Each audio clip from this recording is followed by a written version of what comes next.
Hi everyone, my name is Emerald Omva, and today I will be presenting my vulnerability assessment PowerPoint.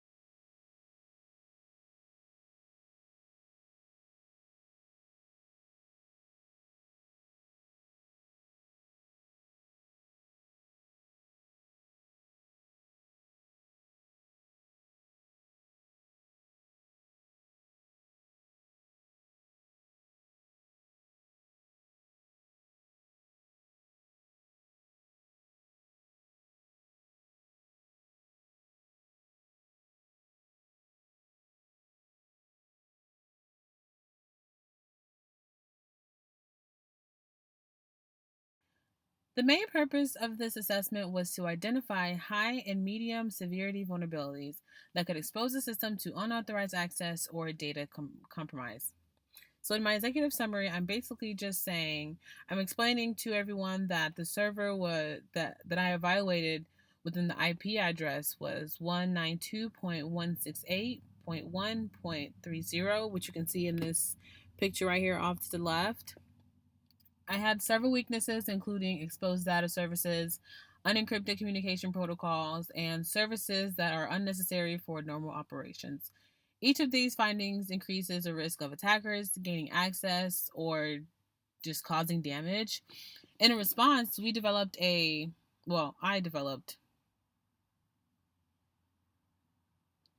set of recommendations designed to strengthen the server security.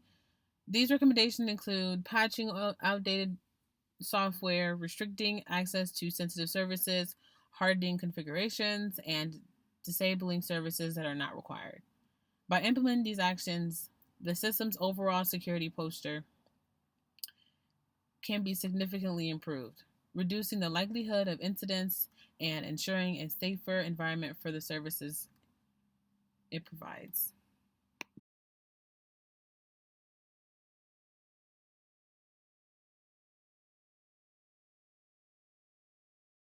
So in this slide, I'm basically just providing context for my findings. First, conducted a technical analysis that while using the Greenbone vulnerability scanner, this allowed me to identify all active services on the Linux server and evaluate their security posture. Among the services found, SSH running on port 22, HTTP on port 80, NFS on port 2049, MySQL on port 3306, and PostSQL on port 5432 were the most relevant. High severity issues were primarily associated with exposed services, including databases and NFS, as well as unencrypted protocols that could allow attackers to intercept sensitive information. Medium severity issues involved information disclosed in weaker security configurations that could be exploited during reconnaissance. Understanding these technical details helps prioritize remediation, ensuring that most critical vulnerabilities are addressed first.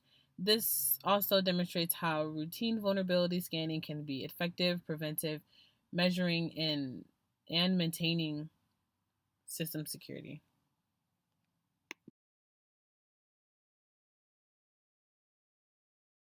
Now, when it comes to high severity findings, this basically indicated critical issues affecting the Linux server. First, both MySQL and PostgreSQL databases were exposed to the network, which could allow attackers to attempt brute force logins or even just exploit unpatched vulnerabilities. And next, the NFS service was running and accessible, creating a risk of unauthorized file access. So, additionally, HTTP traffic was transmitted in plain text without encryption, meaning that credentials and other sensitive data could be intercepted by anyone on the same network. Finally, the SSH configuration allows password authentication, which increases the risk of remote unauthorized access through brute force attacks.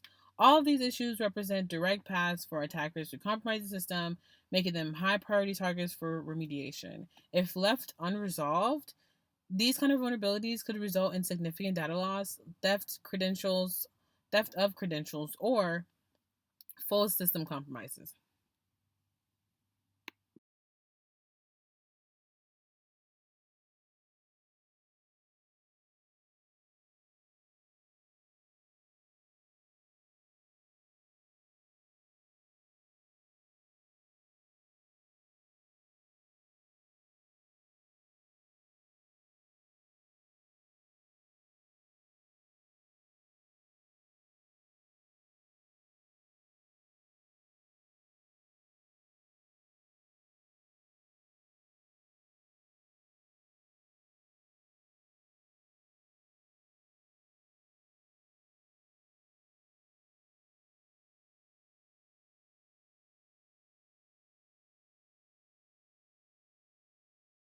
Now, when it comes to the first findings, to address such high severity issues, you will need a lot of steps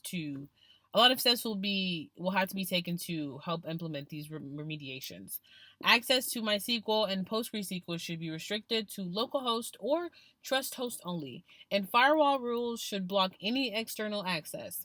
The NFS service should either be disabled or configured with proper restrictions such as root underscore squash to prevent unauthorized access.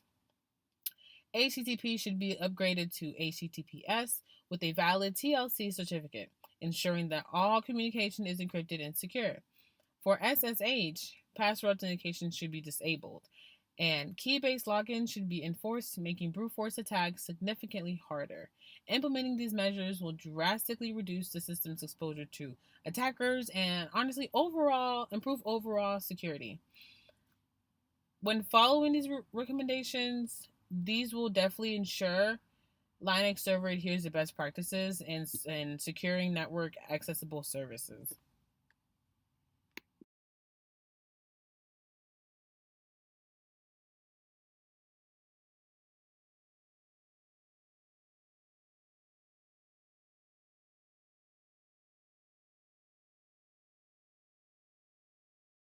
Moving along to medium severity findings. These issues are less immediately dangerous, but still increase the overall attack surface of the system. First, HTTP directory listings are enabled, revealing server information that could help an attacker plan an attack. Second, the RPC bind service was exposed, allowing attackers to enumerate other services and gather information about the server. Third, the SSH service was configured with older oh, sorry, cryptographic algorithms, which could be vulnerable to downgrade or man in the middle attacks. Although these vulnerabilities are not as critical as those classified as high, they still provide attackers with valuable reconnaissance information and potential vectors for exploitation. Addressing these medium level findings is important to create a more secure and resilient system.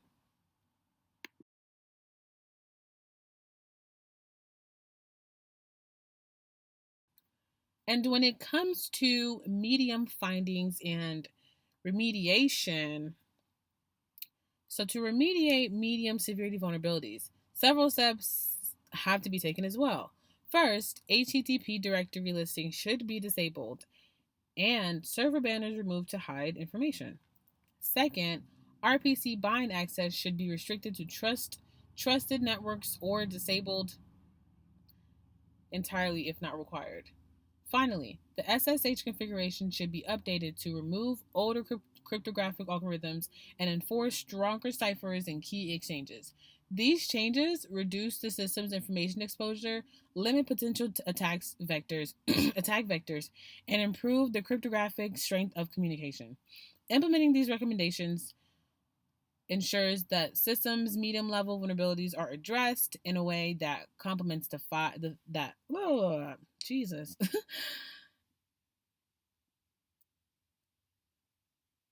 I'll just start over. Implementing these recommendations ensure the system's medium level vulnerabilities are addressed in a way that complements the fixes applied for high severity findings.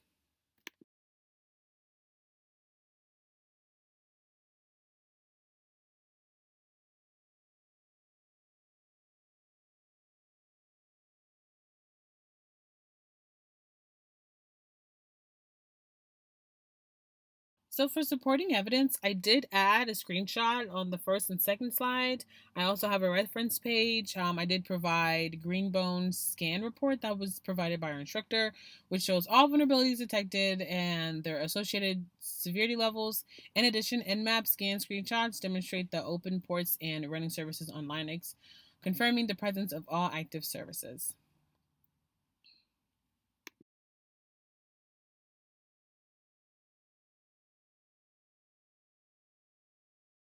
The vulnerability ranking scale used in the assessment follows the Greenbone methodology, which evaluates vulnerabilities based on exploitability, potential impact, and availability of public exploits. High severity vulnerabilities are considered critical because they are easily exploitable and have serious consequences on confidentiality, integrity, or availability. The CIA triad. Medium severity vulnerabilities require additional conditions for exploitation and generally have a moderate impact. By following this ranking scale, overall can prioritize which vulnerabilities to fix first, ensuring that most dangerous issues are addressed promptly. Using such a systematic approach allows administrators to allocate resources efficiently and maintain secure environments.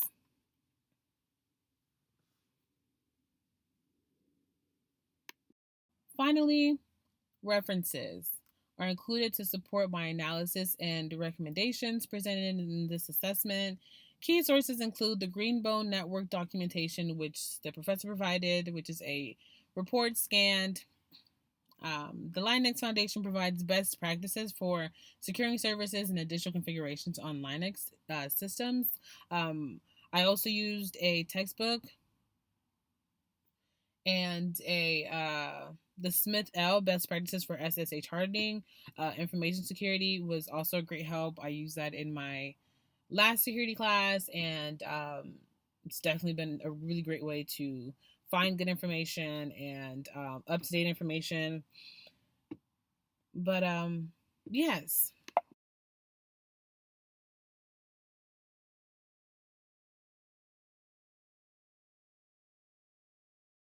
Thank you all for taking the time out to review my vulnerability assessment presentation. I appreciate your attention and consideration of the findings and recommendations provided.